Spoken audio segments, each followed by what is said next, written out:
Hello and welcome to K News. This is Hardik Trivedi. Let's have a look what is happening in India and in the world. Prime Minister Narendra Modi on Wednesday offered prayers and laid the foundation stone for a grand temple at the site believed to be birthplace of Lord Ram in Uttar Pradesh's Ayodhya. The groundbreaking ceremony marks the formal launch of the temple's construction promised by the ruling Bharatiya Janata Party nearly 3 decades earlier.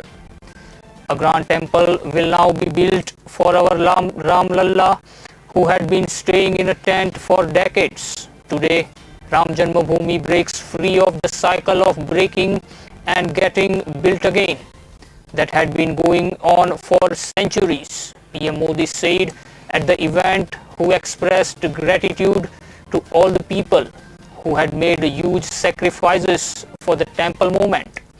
India is creating a golden chapter in Ayodhya. The weight of centuries ends today, PM Modi in his televised address at the event. PM Modi used silver bricks during the rituals, but for the foundation stone, bricks donated by devotees from across the world in 1989 would be used. There are 275,000 such bricks, out of which 100 bricks with Jai Shri Ram engraving has been taken. The priest said as the Vedic rituals will have continued for 3 days were coming to an end. Only 175 guests have been invited. Among them are Mohan Bhagwat, the chief of the ruling BJP's ideological fountainhead RSS. Rashtriya Swayamsevak Sangh chief Mohan Bhagwat said on Wednesday the foundation laying ceremony for the construction of the Ram temple in Ayodhya has come after decades old struggle and has been a moment of great satisfaction. The RSS chief said the organization worked nearly 30 years for the fulfillment of the resolve to construct the temple in Ayodhya. We had taken a resolution. We struggled, and at the beginning of the 38th year, we have attained the joy of fulfilling our resolution, Bhagwat said. His comments came after PM Narendra Modi performed the Bhumi Pujan of a Supreme Court mandated Ram temple in Ayodhya. So many people had sacrificed, but they could not be here physically. There are some who couldn't come here. Advani ji must be watching this at this home. There are some who should not come but couldn't be invited because of the situation. Bhagwat, Uttar Pradesh Chief Minister Yogi Adityanath and Governor Anandiben Patel were among those who attended the event at the site. The guest list, including religious leaders who formed part of the movement that started in the 1980s, was restricted to 175 in view of the COVID-19 crisis. A transformation is underway in Jammu and Kashmir and Ladakh.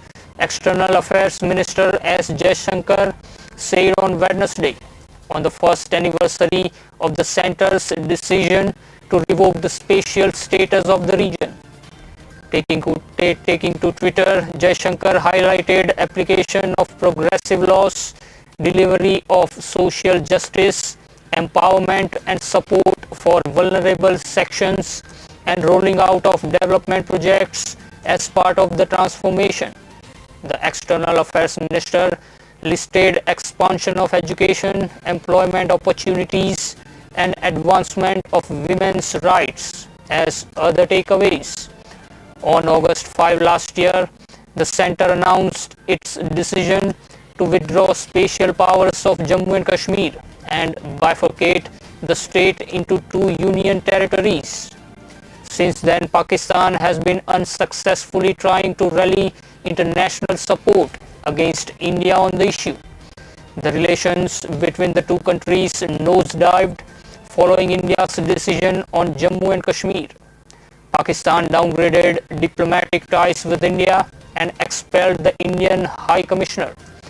The center has rolled out a number of development projects and welfare schemes for Jammu and Kashmir and Ladakh in last 1 year.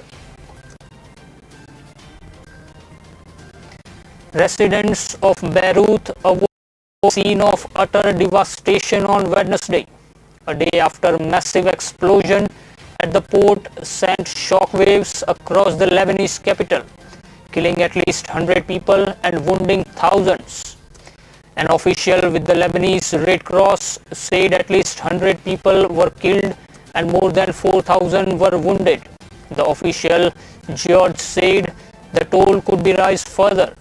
Scores of people were missing, with relatives pleading on social media for help locating loved ones. Many residents moved in with friends or relatives after their apartments were damaged and treated their own injuries as hospitals were overwhelmed. It was unclear what caused the blast, which appeared to have been triggered by a fire and struck with the force of an earthquake. It was the most powerful explosion ever seen in the city, which was on the front lines of the 1975-1990 civil war and has endured conflicts with neighboring Israel and periodic bombings and terror attacks. Interior Minister Mohammad Fahmi told a local TV station that it appeared the blast was caused by the detonation of more than 2,700 tons of ammonium nitrate that had been stored in a warehouse at the dock ever since it was confiscated from a cargo ship in 2014. Witnesses reported seeing an orange cloud like that which appears when toxic nitrogen dioxide gas is released after an explosion involving nitrates. Ammonium nitrate is a common ingredient in fertilizer but can also be highly explosive. The government on Tuesday described as political absurdity and map released by Pakistan that includes Jammu and Kashmir, Ladakh and parts of western Gujarat. New Delhi tore into the map, which it called a ridiculous assertion without any global credibility, and emerged on the first anniversary of the decision to scrap spatial status for Jammu and Kashmir under Article 370. The map was released Tuesday evening by Pakistan Prime Minister Imran Khan. We have seen a so-called political map of Pakistan that has been released by Prime Minister Imran Khan. This is an exercise in political absurdity, laying untenable claims to territories in the Indian state of Gujarat and our union territories of Jammu and Kashmir and of Ladakh, the government said. Earlier on Tuesday, the Pakistan Prime Minister unveiled the map that he claimed negated India's illegal action of August last year, a reference to the withdrawal of spatial privileges to Jammu and Kashmir under Article 370. On the insistence of China, Pakistan's all-alive weather, the United Nations had a closed-door meeting on Article 370 in August last year. The global body refused to censor India, agreeing that Jammu and Kashmir was an internal issue. Except for China, the four other permanent members of the UN Security Council, France, Russia, the US and the UK, have consistently backed New Delhi's position that disputes between India and Pakistan are bilateral matters.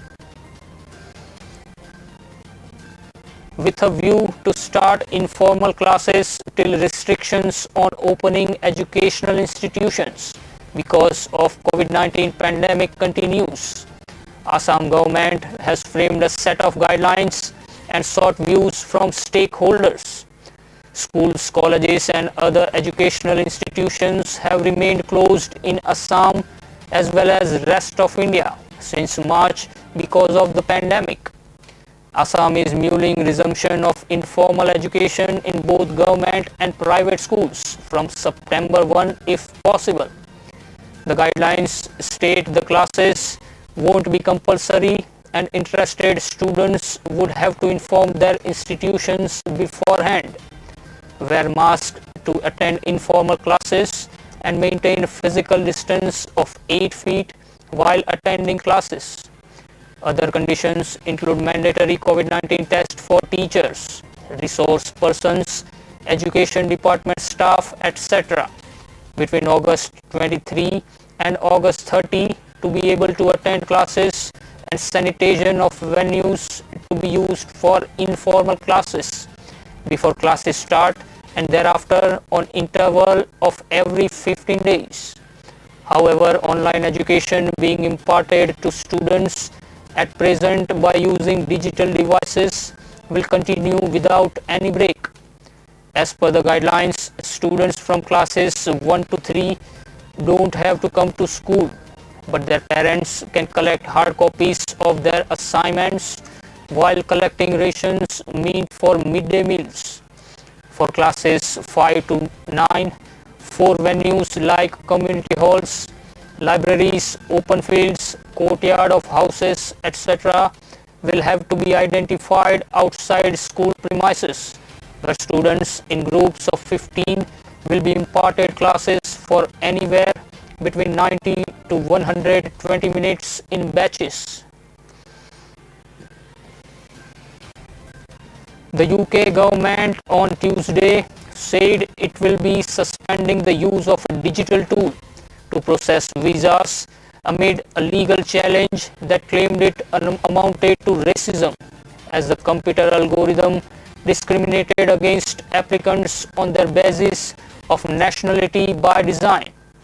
The Joint Council for the Welfare of Immigrants and digital rights group Foxglove, which had initiated the judicial review challenge against the system in the High Court in London in June, celebrated the suspension of the artificial intelligence based streaming tools, which will take effect from Friday.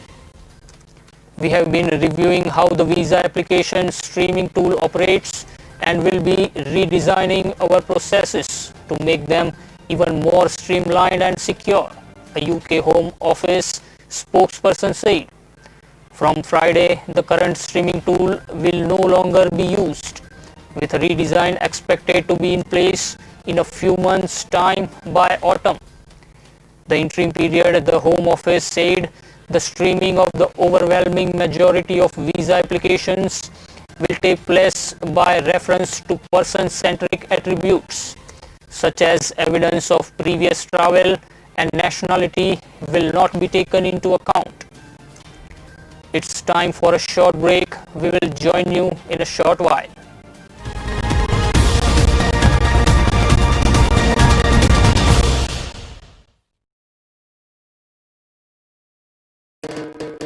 Sabi Avtundi fan with the cooler number one. Eka Cisco mode fun, unte cooler number one. Eka don't run from the sun, unte Kingston number one.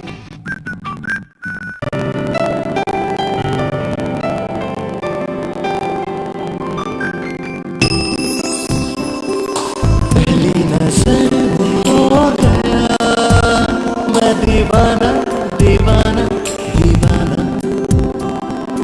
इतना सुंदर जैसे कोई सपना सुहाना मैं दीवाना दीवाना खजानिया tiles, जो देखे वो दीवाना।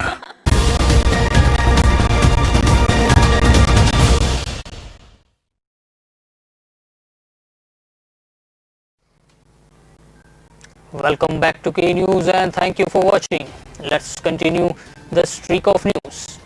China on Wednesday said that unilateral changes India made to the status of the former state of Jammu and Kashmir by splitting into two separate union territories in 2019 were illegal and invalid. China also called on India and Pakistan to resolve the dispute over Kashmir through dialogue and consultations. Jammu and Kashmir ceased to be a state and become two union territories, Jammu and Kashmir and Ladakh, in October, 3 months after Parliament revoked the special status enjoyed by the former state. under Article 370 of the Constitution on August 5 last year.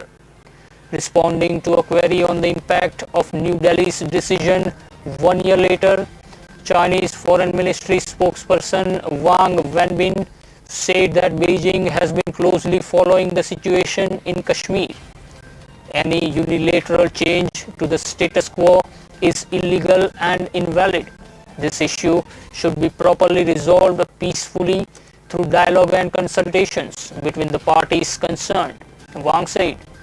Wang did not separately mention the areas over which New Delhi and Beijing have disputes in the region. The laying of the foundation stone by Prime Minister Narendra Modi for the Ram Temple in Ayodhya marks the beginning of a new era, Union Home Minister Amit Shah said Wednesday. Shah, who is under treatment for COVID-19, took to Twitter to hail the Bhumi Pujan ceremony and described it as a historic day. Today is a historic and proud day for India. Prime Minister Narendra Modi performed the Bhumi Pujan and laid the foundation stone of the Grand Ram Temple, which marks a golden chapter of Indian culture and civilization and has started a new era, he tweeted. He also said that the construction of the Ram Temple has become possible because of the decisive leadership of Narendra Modi. The Modi government will always be committed to protecting and preserving Indian culture and its values. Shah also said that the construction of the Ram Temple is the result of centuries of constant sacrifice, struggle, penance and sacrifice of innumerable devotees of Ram. The S&P, BSE Sensex and NSE Nifty 50 indexes ended little changed ahead of the Reserve Bank of India's monetary policy decision tomorrow.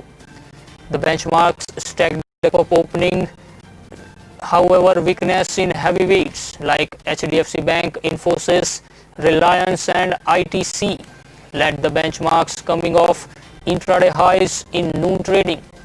The Sensex ended 24 points lower at 37,663. Nifty gained 6 points to close at 11,102. Investors will also watch out for RBI's decision on moratorium or loans announced in the wake of COVID-19 induced lockdowns. Meanwhile, in today's session, metal, auto and media shares witnessed buying, while pharma, state-owned banks, FMCG shares witnessed selling pressure. Hindalco was top Nifty gainer. The stock rose 8.65% to close at Rs 173. Tata Steel, Eicher Motors, Adani Ports, Tata Motors, JSW Steel, Titan, Mahindra and Mahindra and Maruti Suzuki were also among the gainers. On the flip side, UPL, HDFC, Wipro, Reliance, HCL, Dr. Reddy's Lab, Tech Mahindra and Nestle India were among the losers. Zydus Cadila said on Wednesday its COVID-19 vaccine candidate was found to be safe and well tolerated in an early stage human trial. The company will now start a mid-stage trial of the vaccine candidate Zycov-D in over 1,000 healthy adult volunteers from Thursday to test its effectiveness, it said in a regulatory filing. Zydus plans to complete late-stage trials for Zycov-D by February or March and could produce up to 100 million doses a year initially, the company's chairman told Reuters last month. The safety of the vaccine candidate in volunteers enrolled in the early stage trial, who were administered doses since July 15, was endorsed by an independent data safety monitoring board. Zydus is also among the several Indian generic drug makers that have licensing agreements with US-based Gilead Sciences to produce remdesivir, the antiviral that has been approved in the country as an emergency treatment to fight the COVID-19 outbreak. India reported a daily jump of more than 50,000 coronavirus infections for the 7th straight day on Wednesday. Total cases now stand at 1.91 million, the third biggest after the United States and Brazil. As many as 197 women are among the 829 candidates who have qualified in the prestigious Civil Services Examination 2019, officials said on Wednesday. The number of successful women candidates is slightly more than in 2018 Civil Services exams. Of the total of 829 candidates selected for Indian Administrative Services, IAS, IFS and IPS, among other services, through the Civil Services Exam 2019, 632 are men and 197 are women, the official said. In percentage terms, 23.7% women have qualified in the test this time. In 2018 Civil Services Exam, 759 candidates had qualified, including 577 men and 182 women. The women candidates accounted for 23.9% of the successful candidates. The Union Public Service Commission, which conducts the examination, has been encouraging women to apply in large numbers to be part of the country's civil services. The Civil Services Examination is conducted annually by UPSC in 3 phases: preliminary, main and interview. A total of 182 candidates have been put in the reserve list. There were 927 vacancies reported by the government for selection through the Civil Services Examination 2019. The truth behind the death of gifted and talented artist Sushant Singh Rajput should come out, the Supreme Court said today, while hearing a petition by actor Riya Chakravarti seeking the transfer of an FIR from Patna to Mumbai, accusing her of abetting Mr. Rajput's alleged suicide. The Supreme Court has given Maharashtra, Bihar and Sushant Singh's father KK Singh 3 days to respond to the plea by Ms. Chakravarti and asked for a status report by the Mumbai police, which is probing the death of the actor. Let the Maharashtra government respond to the plea of Riya Chakravarti, and so far as the death of the artist is concerned, the truth should come out, the bench said during the hearing conducted through video conferencing. The case will be heard next week. During the hearing today, the centre informed the Supreme Court that it has accepted the recommendation of the Bihar government for a probe by the CBI into the death of Sushant Singh Rajput, escalating politics in a case that is caught between 2 states, Bihar and Maharashtra. The recommendation had been made by Chief Minister Nitish Kumar on Tuesday, after the father of Sushant Singh Rajput accused the Mumbai police of not reacting when he talked about a threat to his son's life in February. The call for a central agency probe was opposed by the Maharashtra government in the Supreme Court, which said the FIR filed in Patna is politically motivated and that the Bihar police does not have any jurisdiction in the case. After hearing arguments for 3 hours on Wednesday, a single bench of Rajasthan High Court reserved its order on the petition filed on July 28, seeking quashing of a lower court order that directed investigation against Union Minister Gajendra Singh Shekhawat and others in a cooperative society scam case. Jaipur Additional District Judge Pawan Kumar on July 21 directed the SOG of Rajasthan Police to probe the alleged role of the union minister, his wife and their alleged friends Rajendra Baheti and Keval Chand Dakalia in the rupees 808 August 2019.